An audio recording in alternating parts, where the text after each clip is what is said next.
नमस्कार। सुबह के 8 बज चुके हैं और वक्त हो चला है टॉप एजेंडे का। मैं हूं आपके साथ ऋतु तिवारी पोखरियाल। आज सीएम योगी आदित्यनाथ का हिमाचल प्रदेश का चुनाव प्रचार रहने वाला है। तो सीएम योगी ऊना, मंडी और सोलन जिलों की विधानसभा में चुनाव प्रचार करेंगे। आज तीसरी बार सीएम योगी हिमाचल प्रदेश में चुनाव प्रचार करते हुए नजर आएंगे। आधा दर्जन से ज्यादा रैलियां पहले भी सीएम योगी कर चुके हैं और आज तीसरी बार हिमाचल प्रदेश में जाएंगे। आपको बता दें 12 तारीख को हिमाचल विधानसभा चुनाव है और इसी को देखते हुए लगातार हर एक पार्टी अपनी ताकत झोंकने में लगी हुई है। तो वहीं सीएम योगी आदित्यनाथ लगातार हिमाचल प्रदेश जा रहे हैं, जहां बीजेपी के प्रत्याशियों के पक्ष में वोट मांगते हुए सीएम योगी आदित्यनाथ नजर आ रहे हैं। तो सीएम योगी का मिनट टू मिनट कार्यक्रम क्या है वो भी आपको बता देते हैं। सुबह 9:40 पर लखनऊ से रवाना होंगे सीएम योगी। सुबह 10:50 पर पहुंचेंगे गंगल एयरपोर्ट कांगड़ा। तो सुबह 11:30 बजे 16 हरौली ऊना पहुंचेंगे सीएम। सुबह 11:45 पर 12:30 तक चुनावी जनसभा करेंगे। तो दोपहर 12:45 से 16 हरौली ऊना से होंगे रवाना। 1:20 पर नगवई मंडी पहुंचेंगे सीएम योगी। तो दोपहर 1:30 बजे से 2:15 तक करेंगे चुनावी जनसभा। तो दोपहर 3 बजे से बरोटीवाला सोलन पहुंचेंगे सीएम। तो दोपहर 3:15 से 4 बजे तक करेंगे चुनावी जनसभा। तो शाम 4:10 से बरोटीवाला सोलन से चंडीगढ़ होंगे रवाना। तो शाम 4:30 बजे चंडीगढ़ एयरपोर्ट से लखनऊ होंगे रवाना।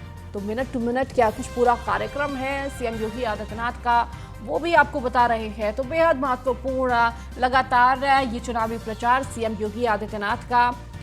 और लगातार और अधिक जानकारी के साथ हमारे संवाददाता अश्विनी द्विवेदी हमारे साथ जुड़ चुके हैं। अश्विनी, एक बार फिर से सीएम योगी आदित्यनाथ हिमाचल प्रदेश जाएंगे, जहां चुनावी प्रचार करते हुए सीएम योगी आदित्यनाथ नजर आएंगे। जिस तरह से अगर उनका दौरा देखा जाए, देखिए तीसरी बार जा रहे हैं चुनाव प्रचार के लिए, कहीं ना कहीं लोगों में और उत्साह भी है सीएम योगी आदित्यनाथ को देखते हुए। अगर 2 जनसभाओं का जिक्र किया जाए, 2 बार जब जनसभाएं की थी उस दौरान भी भारी संख्या में लोग मौजूद थे और उन्हें सुनने आए थे, देखने आए थे। बिल्कुल, उत्तर प्रदेश में चुनाव हो या किसी अन्य प्रदेश में हो, मुख्यमंत्री योगी आदित्यनाथ की बतौर स्टार प्रचारक सबसे ज्यादा डिमांड होती है। निश्चित तौर पर यही डिमांड हिमाचल प्रदेश से भी आई होगी, जिसके बाद मुख्यमंत्री के लगातार कार्यक्रम लगाए गए। 2 तारीख को एक कार्यक्रम था, उसका 4 तारीख को, तो आज 6 तारीख है, मतलब 2 दिन के अंतराल में लगातार कार्यक्रम लगाए जा रहे हैं। जब 2 तारीख को गए थे तो 3 जिलों की 3 विधानसभाओं के लिए प्रचार किया था। 4 तारीख को विधानसभाओं के लिए प्रचार किया, तो आज फिर 3 जिलों के 3 विधानसभाओं के लिए प्रचार किया। निश्चित तौर पर आज ऊना, मंडी और सोलन में चुनाव प्रचार के लिए मुख्यमंत्री योगी आदित्यनाथ पहुंचेंगे। निश्चित तौर पर अगर बात करें उत्तर प्रदेश में जिस तरह से पिछले 5 सालों में काम किया गया, कानून व्यवस्था को लेकर बेहतर विकल्प खोले गए, साथ ही साथ विकास के नए रास्ते खोले गए, निश्चित तौर पर उत्तर प्रदेश की एक छवि देश में बन रही है। और कहीं ना कहीं इसी के चलते जो अन्य प्रदेशों के जो चुनाव होते हैं तो डिमांड उत्तर प्रदेश के मुखिया की होती है।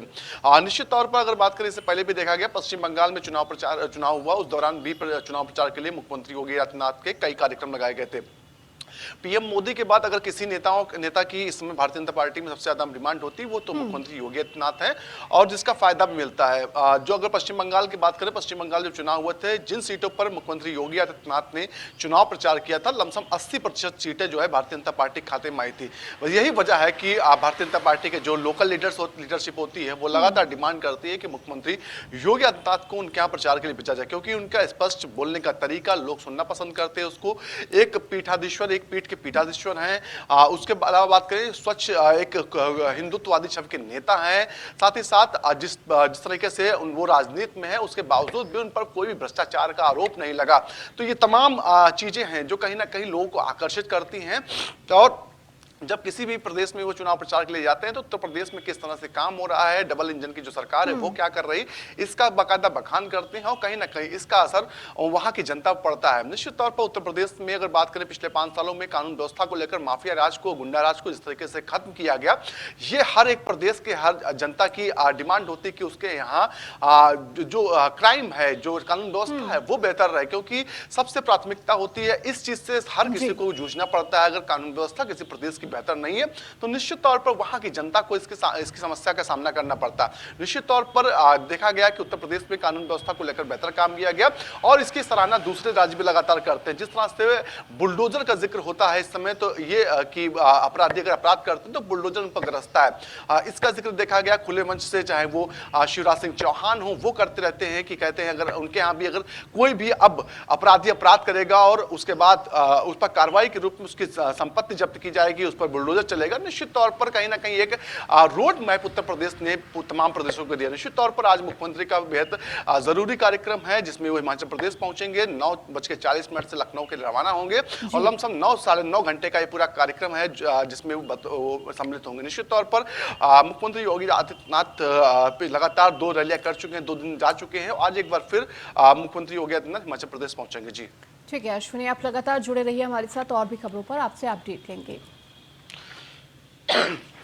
चलिए बढ़ेंगे आगे। सीएस जेएमयू कानपुर के कुलपति विनय पाठक के करीबियों पर शिकंजा है। कुलपति विनय पाठक से जुड़े कमीशन खोरी के मामले में आज अजय जैन गिरफ्तार। अजय मिश्रा ने विनय पाठक के कमीशन की रकम को ट्रांसफर करवाया था, तो राजस्थान अलवर के पीएनबी के खाते में कमीशन के 63 लाख रुपए ट्रांसफर किए गए थे। तो यूपी एसटीएफ ने पूछताछ के बाद अजय जैन को इंदिरा नगर से किया है गिरफ्तार। तो फर्जी बिलिंग और फंड ट्रांसफर के आरोप में किया गया था अजय जैन को गिरफ्तार। एसटीएफ ने विनय पाठक के हैंडलर अजय मिश्रा को पहले ही कर चुकी है गिरफ्तार।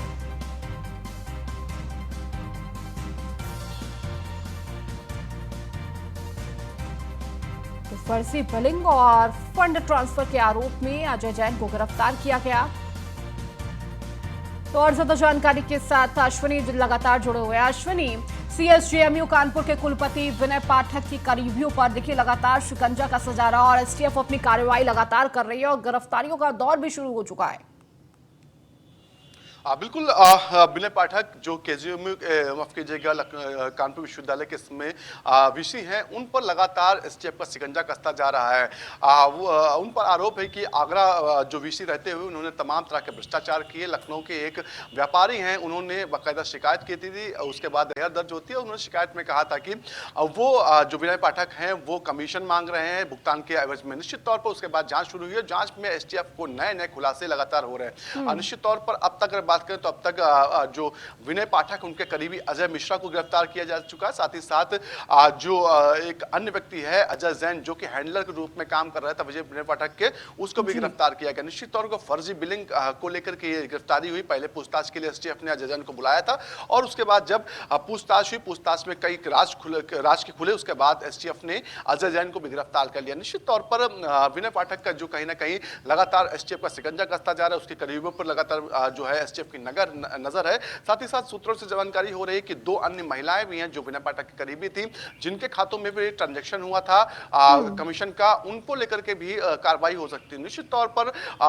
जो अजय मिश्रा के बारे में कहा जाता है कि अजय मिश्रा और अजय जैन का रशू कितना था, अगर किसी भी विश्वविद्यालय के वीसी से मिलना होता था तो एक बार इनको फोन करिए और तत्काल प्रभाव से जो मुलाकात का समय वो नियत हो जाता था। निश्चित तौर पर इस तरीके से सेटिंग से खेल चल रहा था और कहीं ना कहीं अब एसटीएफ ने इस खेल को कहीं ना कहीं खत्म कर दिया है और विनय पाठक हालांकि अभी तक अंडरग्राउंड है, लेकिन उनके हैंडलर जो थे उनकी गिरफ्तारी लगातार जारी है। जी ठीक है, बहुत बहुत शुक्रिया अश्विनी इन तमाम जानकारियों को देने के लिए। बढ़ेंगे आगे। गुजरात में विधानसभा चुनाव की घोषणा के बाद इलेक्शन मोड में आए पीएम मोदी अपने गृह राज्य गुजरात के दौरे पर पहुंचे, जहां उन्होंने वलसाड़ा जिले में चुनावी जनसभा को संबोधित किया। अपने संबोधन के दौरान उन्होंने गुजरात की जनता से इस बार बीजेपी को रिकॉर्ड तोड़ जीत दिलाने की अपील भी की। तो वलसाड़ में चुनावी जनसभा को संबोधित करते हुए पीएम मोदी ने कहा कि वो अपने आदिवासी भाई बहनों का आशीर्वाद लेने आए हैं और इसी दौरान गुजरात के मुख्यमंत्री भूपेंद्र पटेल भी मंच पर उनके साथ मौजूद रहे। आपको बता दें कि जनसभा को संबोधित करने से पहले पीएम मोदी ने मुख्यमंत्री भूपेंद्र पटेल के साथ वलसाड़ में रोड शो भी किया।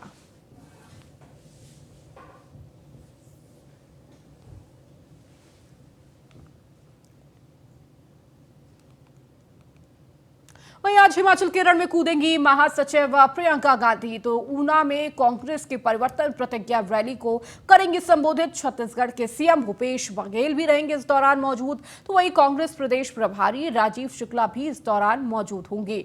तो आपको बता दें, हिमाचल चुनाव नजदीक है और इसको देखते हुए अब कहीं ना कहीं हर पार्टियां अपनी ताकत झोंक रही हैं। और इस बीच कांग्रेस की तरफ से प्रियंका गांधी पहुंचेंगी चुनाव प्रचार करने। तो वहीं आयोजित कांग्रेस के द्वारा रैली में भी शामिल होंगी। तो कांग्रेस प्रदेश प्रभारी राजीव शुक्ला भी इस दौरान मौजूद होंगे। तो इसके साथ ही आज हिमाचल के रण में कूदेंगी कांग्रेस महासचिव प्रियंका गांधी।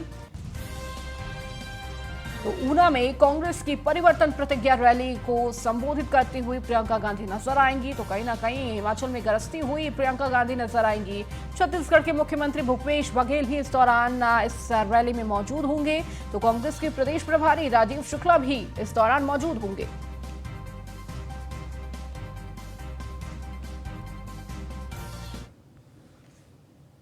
हिमाचल विधानसभा चुनाव के मद्देनजर कांग्रेस के बाद अब बीजेपी ने भी अपना घोषणा पत्र जारी कर दिया है। घोषणा पत्र जारी करते हुए बीजेपी के राष्ट्रीय अध्यक्ष जेपी नड्डा ने पार्टी की उपलब्धियां गिनवाई। जेपी नड्डा ने बताया कि बीजेपी ने जो वादे किए थे उससे पूरा किया। गरीब कल्याण अन्न योजना के तहत हिमाचल में 28 लाख लोगों को फायदा मिला। स्वच्छ भारत से 2 लाख परिवारों को स्वच्छता के साथ जोड़ा। बीजेपी ने अपने घोषणा पत्र को संकल्प पत्र नाम दिया। बीजेपी अध्यक्ष जेपी नड्डा ने बताया कि यह संकल्प पत्र 11 प्रतिबद्धताओं पर आधारित है। इन प्रतिबद्धताओं से समाज में एकरूपता आएगी। युवाओं और किसानों को सशक्त बनाया जाएगा। बागवानी को मजबूत किया जाएगा। सरकारी कर्मचारियों को न्याय मिलेगा और धार्मिक पर्यटन को आगे बढ़ाया जाएगा।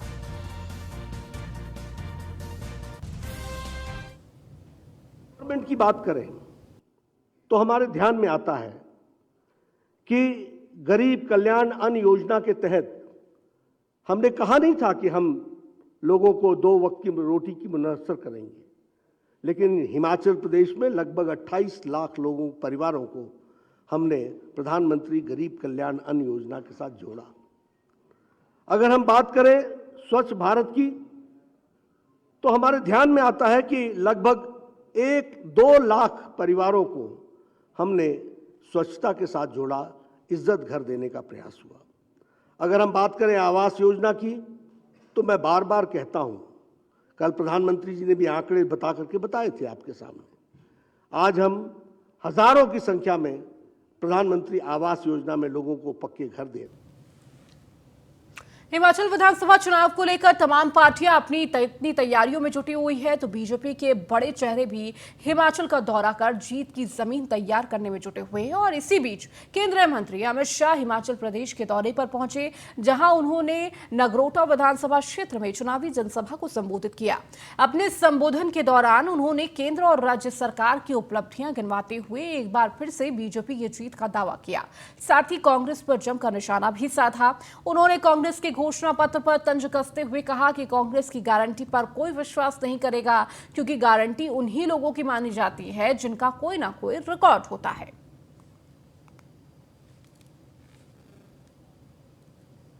कांग्रेस वाले आए, राहुल बाबा तो आने वाले नहीं, कहीं पैदल मार्च कर रहे हो, मगर कांग्रेस वाले आए तो उनको इतना पूछना कि भैया हमारे वीर भूमि के जवानों ने आपका क्या बिगाड़ा था कि 40 साल तक हम मांगते रहे, हमें 1 रैंक 1 पेंशन नहीं दिया। मुझे बताओ भाइयों, ये अधिकार है या नहीं है देश के जवान का? जो जवान -43 डिग्री टेम्परेचर से लेकर +43 डिग्री टेम्परेचर तक बर्फ के गिरे हुए पहाड़ों से लेकर कच्छ के रेगिस्तान तक मातृभूमि की रक्षा करता है, उसको 1 रैंक 1 पेंशन के लिए 40-40 साल तक मांग करते हुए रखा। और हिमाचल वालों, मोदी जी हमेशा कहते हैं मैं तो हिमाचल का ही हूं, और जैसे ही आपने मोदी जी को प्रधानमंत्री बनाया 2014 में, 2015 में उन्होंने 1 रैंक 1 पेंशन देने का काम पूरा कांग्रेस वाले आए। बढ़ेंगे आगे। ईडब्ल्यूएस राहुल कोटे बाबा तो पर आने आ वाले। जाएगा फैसला। सुप्रीम कोर्ट इस मामले में सुनाएगा फैसला। तो संविधान में 103वें संशोधन को दी गई थी चुनौती। तो साल 2019 में संविधान संशोधन के तहत इसे किया गया था लागू। तो सुप्रीम कोर्ट ईडब्ल्यूएस कोटा कानून की वैधता पर सुनाएगा अपना फैसला।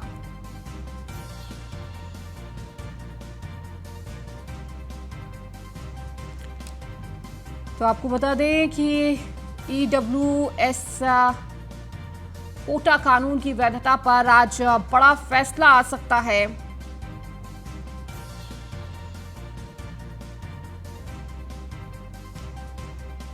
तो सुप्रीम कोर्ट इस मामले को लेकर फैसला सुनाएगा।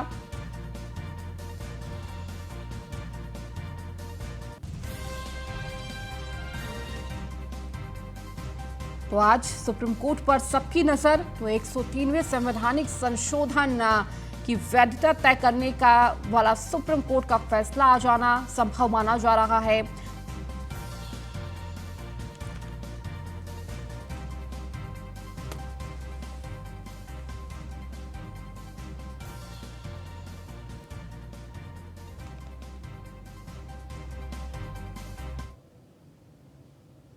आज काशी में भव्य होगी देव दीपावली। देव दीपावली पर घाटों पर जलेगी 10 लाख दीप। जाह्नवी तट पर जगमगाएंगे 10 लाख दिए। कार्तिक पूर्णिमा पर मनाई जाती है ये देव दीपावली। और आज कहीं ना कहीं जिस तरह से वाराणसी की तस्वीर आने वाली है, बेहद खास ये पूरी तस्वीर रहने वाली है। तो आज काशी को दियों से सजाया जाएगा। जाह्नवी तट पर जगमगाएंगे लगभग 10 लाख दिए। तो कार्तिक पूर्णिमा पर मनाई जाती है ये देव दीपावली। और अलग अलग कोनों में देश के ये देव दीपावली मनाई जाती है, जहां घाटों पर, तटों पर तमाम दिए लगाए जाते हैं और जगमगाते हुए ये दिए बेहद खूबसूरत नजर आते हैं। हमारे साथ हम और अधिक जानकारी के साथ संतोष ओझा हमारे संवाददाता जुड़ चुके हैं। संतोष, आज काशी में देव दीपावली मनाई जाएगी और इस मौके पर कहीं ना कहीं बेहद खास तैयारियां भी वहां पर चल रही होंगी। देखिए, निश्चित तौर पे ये कहा जा सकता है कि काशी का ये लोक पर्व, या ये कहा जा सकता है कि एक धार्मिक अनुष्ठान धीरे धीरे एक बड़े स्वरूप में आ गया है। यदि इस साल के देव दिवाली की तैयारी की बात करें तो काशी की 84 घाट शाम होते ही जहां जगमग होगी, दीपों की एक लड़ी दिखेगी, वहीं दूसरी ओर चेतगंज घाट पे लेजर शो का होगा। समझा जा सकता है लेजर शो अपने आप में एक बात होती है, लोगों के आकर्षण का केंद्र होता है। और सबसे जो बड़ी बात होती है वो ये कि इस लेजर शो में इस बार 3D लेजर शो का प्रयोग किया गया है। स्वाभाविक सी बातें हैं कि इस लेजर शो में जहाँ पे गंगा अवतरण, काशी की महात्म, काशी से जुड़े हुए धार्मिक संदर्भ, इन चीजों का चित्रण किया जाएगा, वही पूरी तरीके से काशी से जुड़ी हुई कथाओं का भी वृत्तांत दिया जाएगा। कुल मिला के देखा जाए तो घाट के अलावा जो अलग से तालाब है, दूसरी जगह है, धार्मिक स्थल है, देवस्थान है, उन सबों को आज न केवल जगमग किया जाएगा बल्कि पूरी निष्ठा और पूरी श्रद्धा के साथ लोग दिवाली मनाएंगे। एक छोटी सी कहानी भी हम बताते चलते हैं। एक्चुअल आज त्रिपुर राक्षस का वध हुआ था और इस वध के खुशी में देवताओं ने काशी पे आके आज घी का दीप जलाया था। तब से ये दिवाली की परंपरा चल रही है जो अभी भी जारी है। जी बिल्कुल संतोष, और इसी मौके पर आज कहीं ना कहीं बेहद खास हर तटों पर ये दिए जलने वाले हैं देश के अलग अलग कोनों में। बहुत बहुत शुक्रिया संतोष इस जानकारी को देने के लिए। तो जाह्नवी तट जगमगाएंगे 10 लाख दियों से। तो कार्तिक पूर्णिमा पर मनाई जाती है ये देव दीपावली।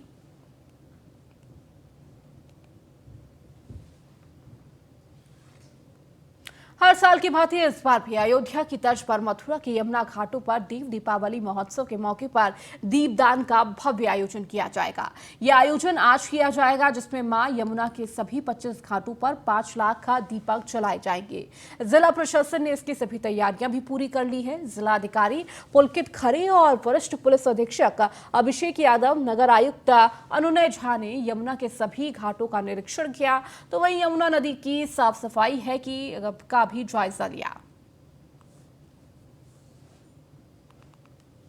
देव दीपावली का कल पर्व शाम को मनाया जाना है और इस पर्व का बहुत महत्व होता है। हमारे सभी इष्ट और देव माना जाता है इस दिन आशीर्वाद देने के लिए घाटों पर विराजमान होते हैं।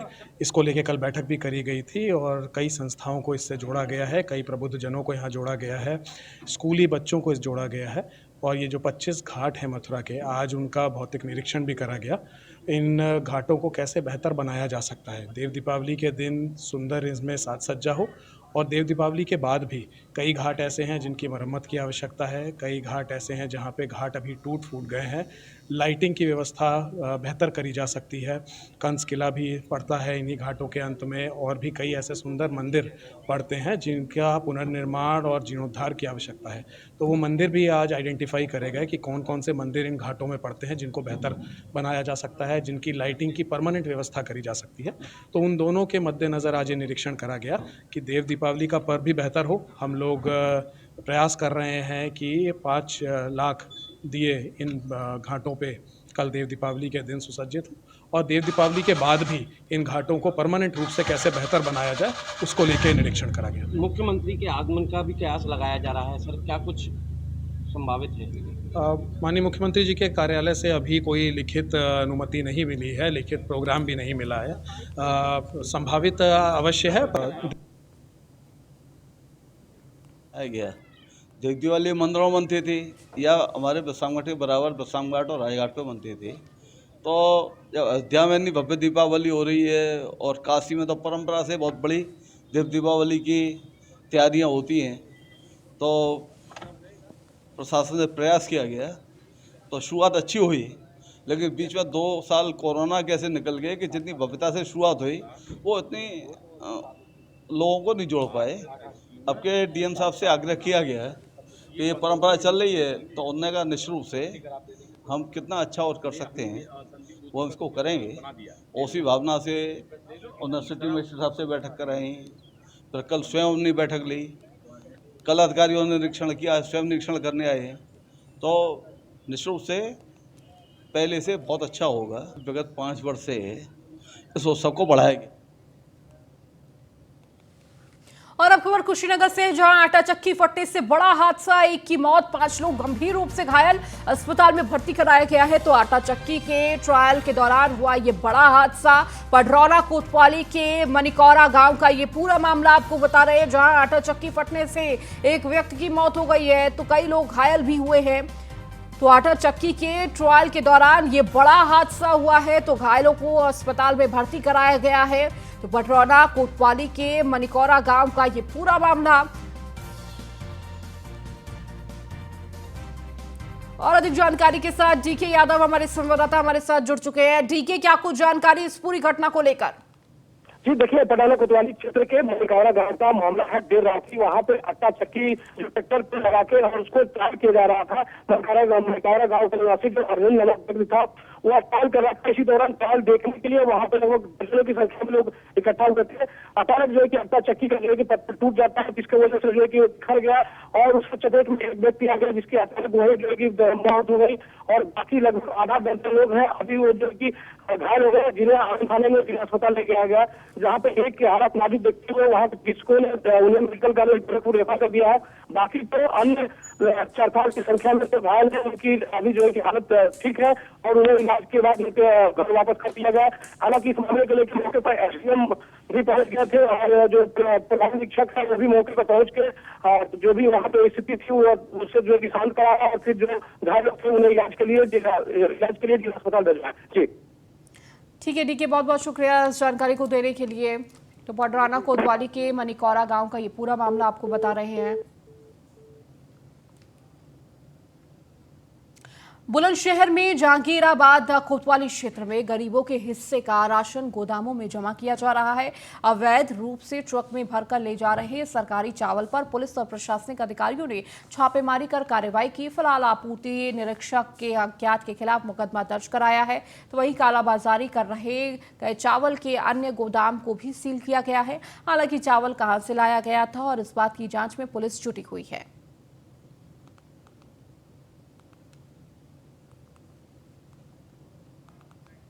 और ज्यादा जानकारी के साथ अशोक कुमार हमारे संवाददाता हमारे साथ जुड़े हुए हैं। अशोक, जिस तरह से ये कालाबाजारी राशन की देखने को मिल रही है, अधिकारियों की तरफ से क्या पूरी जानकारी दी गई है? जांच के बाद क्या कुछ निकलकर सामने आया है?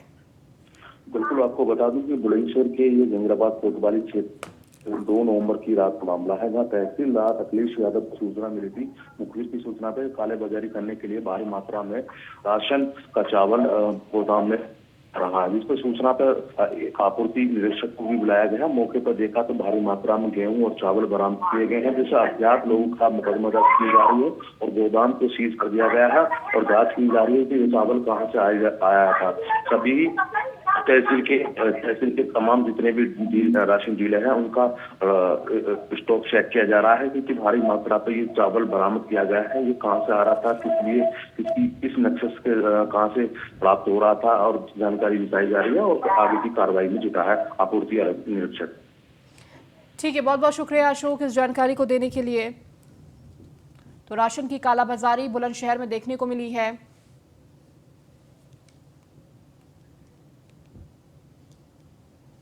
जौनपुर के जादूगर शो में जमकर लाठी डंडे चले। टिकट पास को लेकर 2 पक्षों में जमकर मारपीट हुई। मारपीट का वीडियो वायरल हुआ है। घटना में जादूगर कलाकार समेत 4 लोग घायल हुए हैं। सभी घायलों को उपचार के लिए अस्पताल में भर्ती कराया गया। फिलहाल पुलिस मामले की जांच में जुट गई है। तो 2 पक्षों में जमकर ये मारपीट हुई। 4 लोग घायल हुए हैं, अस्पताल में भर्ती कराया गया, जिन्हें तो टिकट और पास को लेकर ये 2 पक्षों में मारपीट देखने को मिली है।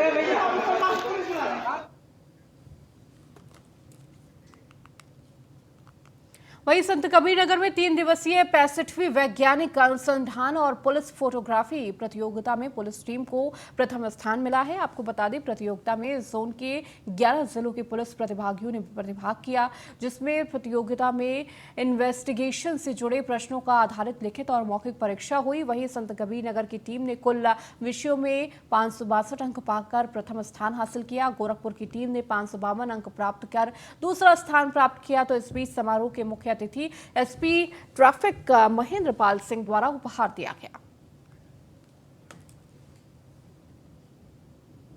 चलिए, इस बुलेटिन में फिलहाल इतना ही। बने रहिए न्यूज़ 1 इंडिया के साथ।